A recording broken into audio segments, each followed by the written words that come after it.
Nahdlatul Wathon bisa menjadi organisasi yang kuat, organisasi yang bermanfaat bagi umat, dan organisasi yang insya Allah bisa menyiarkan Islam di seluruh penjuru dunia ini. Amin. Amin ya rabbal alamin. Mungkin niki yang menjadi anggota Nahdlatul Wathon itu perlu penguhikan bukan hanya dari orang Sasak Lombok saja, tetapi juga orang tempatan, artinya suku-suku yang ada di tempat di mana Nahdlatul Wathon berdiri, di situ juga banyak anggota Nahdlatul Wathon. Karena itu salah satu dari program kita di Nahdlatul Wathon niki, khususnya di pusat Nahdlatul Wathon di Anjani niki, yakni memberikan pelayanan sebaik mungkin kepada kader-kader kita yang ada di luar daerah, khususnya yang berasal dari suku-suku di luar suku Sasak. Baik itu dari Jawa, di situ di Pulau Jawa itu banyak juga suku Bapak Ibu nggih. Ada suku Jawa namanya yang ngomongnya oraiso, nah, ojo nesu, sing sabar. Nah, itu bahasa Jawa. Di Jawa juga ada suku Sunda, suku Sunda yang perlu tonton di film. Ya kalau orang Jawa bilang kula nuwun katanya kan, monggo. Kalau dia sampurasun, rampes katanya, itu orang Sunda. Ada juga di Pulau Jawa orang Sunda. Di situ juga ada suku ya campuran Sunda dan Jawa, itu suku Banten. Di Banten dia hidup. Di Banten itu juga ada beberapa suku. Ada beberapa suku di sana. Kemudian ada suku Betawi di Jakarta dan berbagai suku ya yang ada di sana di Pulau Jawa. Ada suku Madura juga. Jadi belum di pulau-pulau lain. Dan mereka ini banyak yang menjadi anggota Nahdlatul Wathon. Ini ketika mereka sekolah di sini, harapannya mereka mengenal Nahdlatul Wathon dengan baik, langsung dari sumbernya. Karena itu kita berharap siswa-siswi di sini ini lebih mengenal Nahdlatul Wathon terlebih dahulu. Mengenal Nahdlatul Wathon terlebih dahulu. Baik Nahdlatul Wathon sebagai organisasi maupun Nahdlatul Wathon sebagai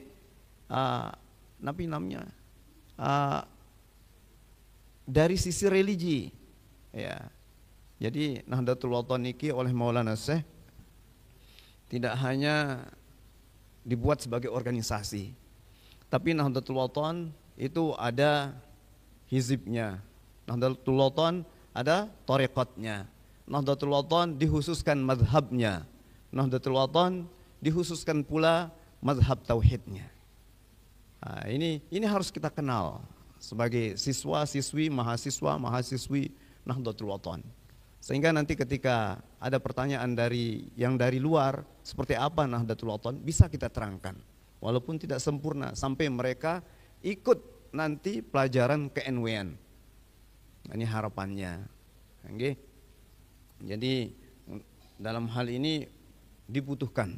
Mereka juga sangat senang dan bangga. Dulu kalau Ummuna berjalan di tempat-tempat kita hadir itu banyak sekali. Justru orang-orang yang baru kenal Nahdlatul Wathon yang diberikan oleh Allah Subhanahu wa taala itu petunjuk lewat berbagai macam keistimewaan Ummuna. Seperti di Sulawesi Tenggara misalnya, ada sebuah daerah di pinggir pantai di sana. Ummuna baru turun, beliau kaget. Mereka pada kaget. Yang hadir ini pada kaget. Ternyata Ummuna tidak sendirian turun. Ada ulama yang tua turun bersama Ummuna dan kelihatan sangat berwibawa. Tapi ketika Ummuna masuk rumah, kok Ummuna jadi sendirian? Inilah namanya salah satu bentuk kalau kita bilang karomah artinya kita juga wali. Ini salah satu bentuk kelebihan umunah yang diberikan oleh Allah Subhanahu wa taala. Bahwa Maulana Syekh Tuan Guru Kiai Haji Muhammad Zainuddin Abdul Majid itu seolah-olah selalu mengikuti beliau kemanapun umunah bepergian. Nah ini kalau kita ngomong seperti ini di luar kan agak aneh, agak aneh. Tetapi ini kenyataan kita yang diceritain sama orang lain. Kalau kita keluar daerah, jadi ada hal-hal yang di luar nalar kita, di luar logika kita terjadi pada umunah. Nah, ketika kita berada di luar daerah, nah hal-hal seperti ini mungkin bisa kita terangkan, ya mungkin kita bisa terangkan. Ya pada manusia biasa ada namanya maunah, tiba-tiba ada hal yang istimewa terjadi karena Allah Subhanahu Wa Taala memberikan keistimewaan di saat itu, atau ada yang disebut dengan karomah, kelebihan yang diberikan kepada seseorang karena dekatnya dengan Allah Subhanahu Wa Taala. Karena dia bagian dari min auliyaillah, ya bagian dari kekasih Allah yang dicintai, sehingga dia diberikan penguat-penguat untuk dakwahnya. Ada juga yang disebut dengan mukjizat, mukjizat itu diberikan kepada para nabi dan rasul. Mukjizat itu karena perlawanan kepada nabi dan rasul itu sangat kuat, maka mukjizat itu keistimewaannya sangat di luar nalar. Seperti Nabi Musa membelah laut dengan hanya memukulkan tongkat. Ya, kalau sekarang kita tidak masuk akal itu, tidak masuk akal. Tapi itulah Allah memberikan mukjizat kepada para nabinya agar orang-orang yang tidak beriman bisa mengikutinya. Nah, ini namanya mukjizat, dan mukjizat itu artinya melemahkan, sama dengan yang lain. Artinya melemahkan perlawanan orang. Misalnya, saya kok orang setiap umunah datang di luar daerah itu selalu disambut dengan meriah, selalu disambut besar-besaran oleh masyarakat Nahdlatul Wathon di luar daerah.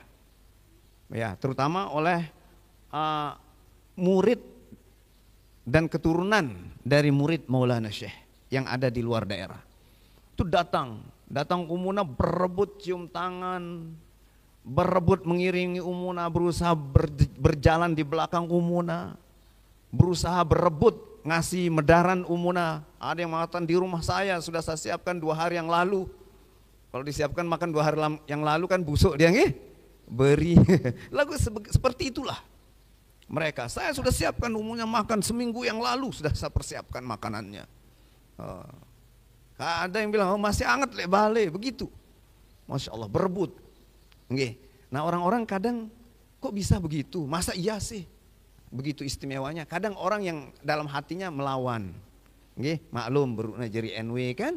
Berukna milu ngaji ngelawan masak ke uminang. Nah saat-saat itulah biasanya Allah memberikan pertolongan, untuk melemahkan hatinya, melembutkan hatinya, diperlihatkan misalnya umunah turun bersama Maulana Syekh, dan seperti itulah Allah Subhanahu Wa Taala memberikan kekuatan kepada hambanya yang ikhlas berdakwah.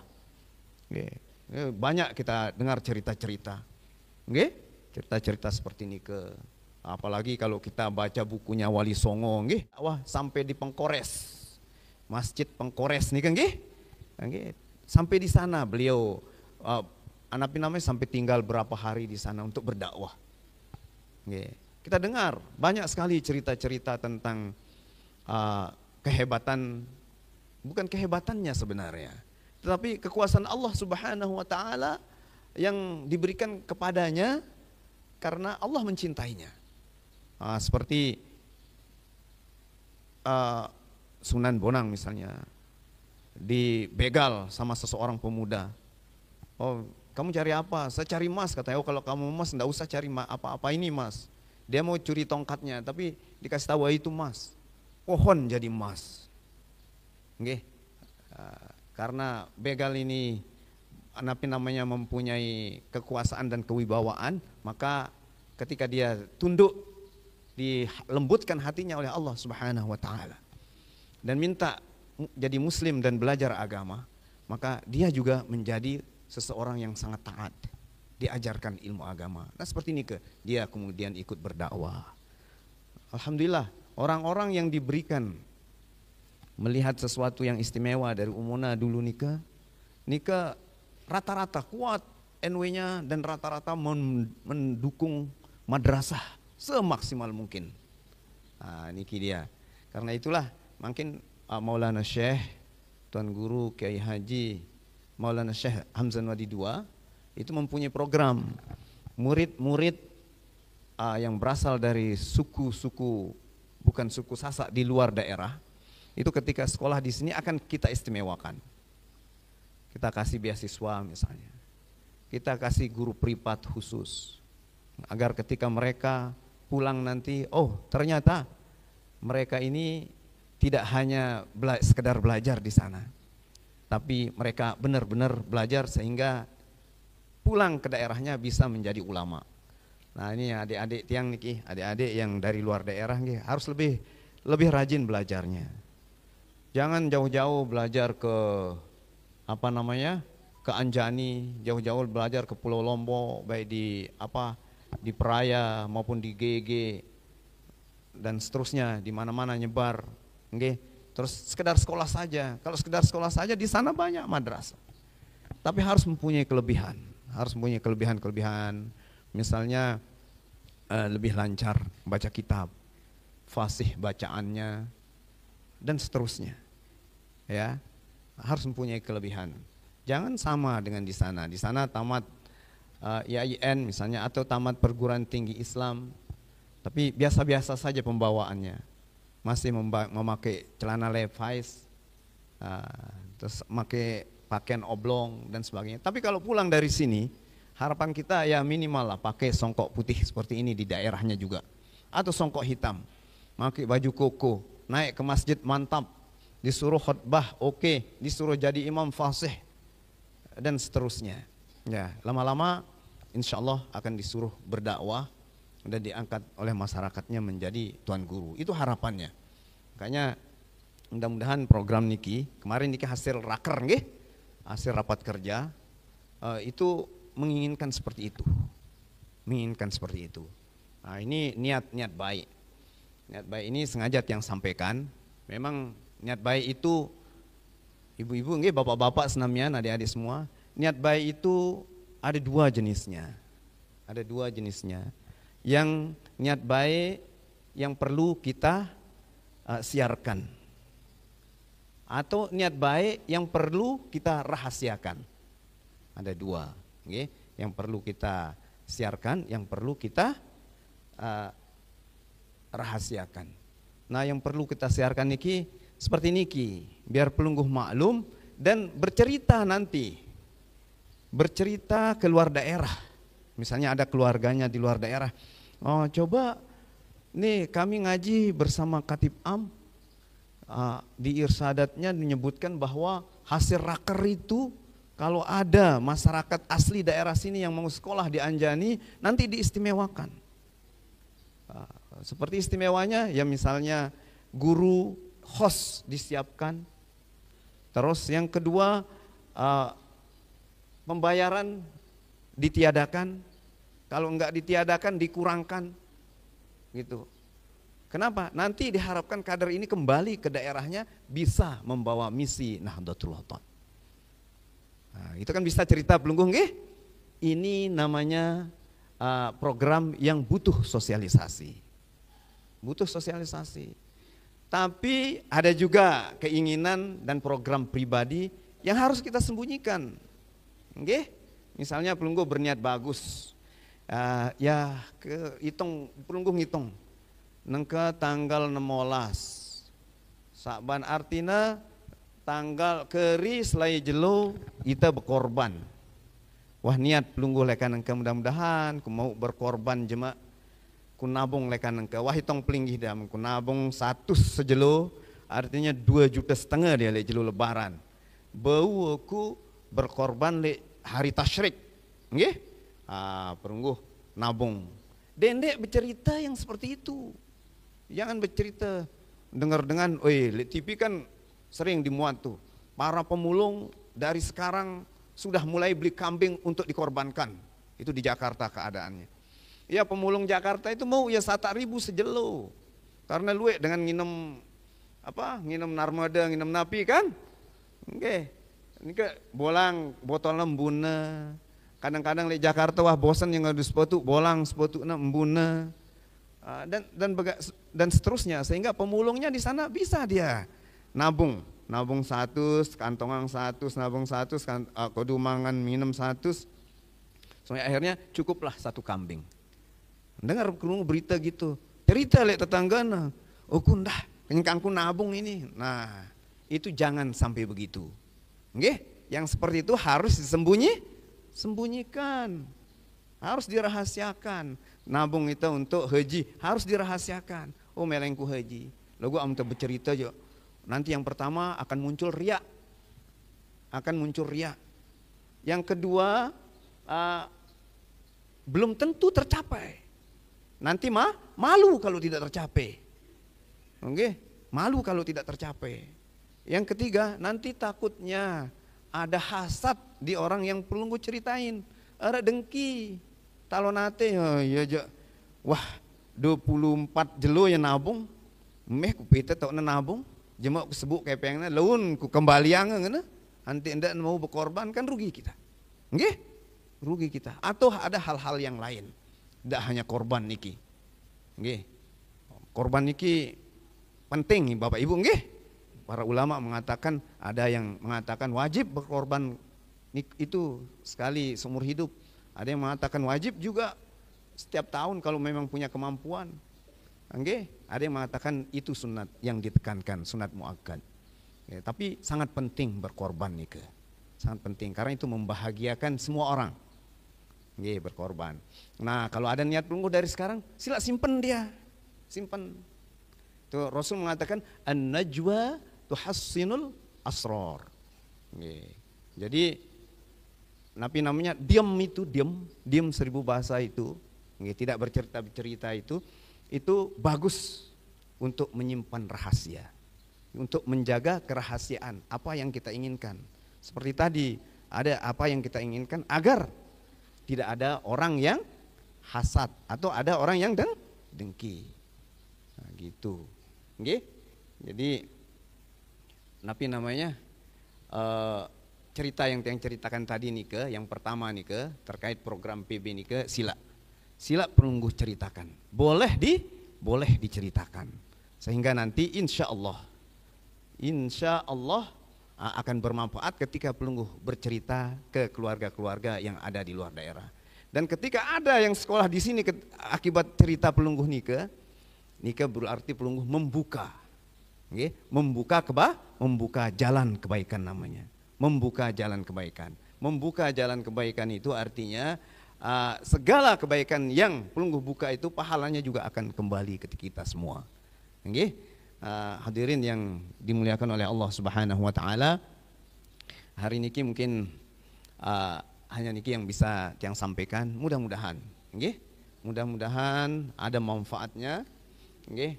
Tapi kita berharap nanti ketika guru kita Nabi Tuan Guru Zaini pergi keluar daerah, kita tidak surut semangat ngajinya nggih. Semangat ngajinya tidak surut.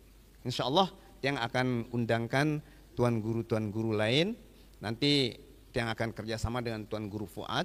Siapa yang kita undang paginya Tuan Guru Fuad yang mengaji, setelah Tuan Guru Fuad ada Tuan Guru yang ngisi kembali. Mudah-mudahan di saat guru kita sedang di luar daerah ada masyayikh yang lain bisa mengisi. Amin ya rabbal alamin. Agar ilmu pengetahuan yang kita harapkan yang bisa kita amalkan itu Nabi namanya bisa kita dapatkan di setiap hari Jumat, tidak dikurang, nggih, tidak terkurangkan, insyaallah, nggih, masyaallah tabarakallah. Tapi begitu katanya, memang harus banyak babnya kita ngaji itu, Bapak Ibu. Nah, ada sabda Nabi besar Muhammad SAW, barang siapa yang mengaji satu bab saja dari ilmu pengetahuan, satu bab, misalnya tadi anggaplah ketika tiang berbicara niki babnya tentang rahasia gitu nggih. Amal itu, rencana itu harus ada yang dirahasiakan, ada yang tidak dirahasiakan. Gitu nggih. Itu namanya satu bab. Ketika kita bab itu kita amalkan atau tidak diamalkan, itu sudah tercatat pahalanya. Sudah tercatat pahalanya. Dalam hadis itu disebutkan itu lebih bagus dari sholat sunat tatawwu, sholat tatawwu, sholat sunat 1000 rakaat. Masya Allah, tabarakallah. Jadi kalau 2 bab kita berarti 2000. Masya Allah, tabarakallah.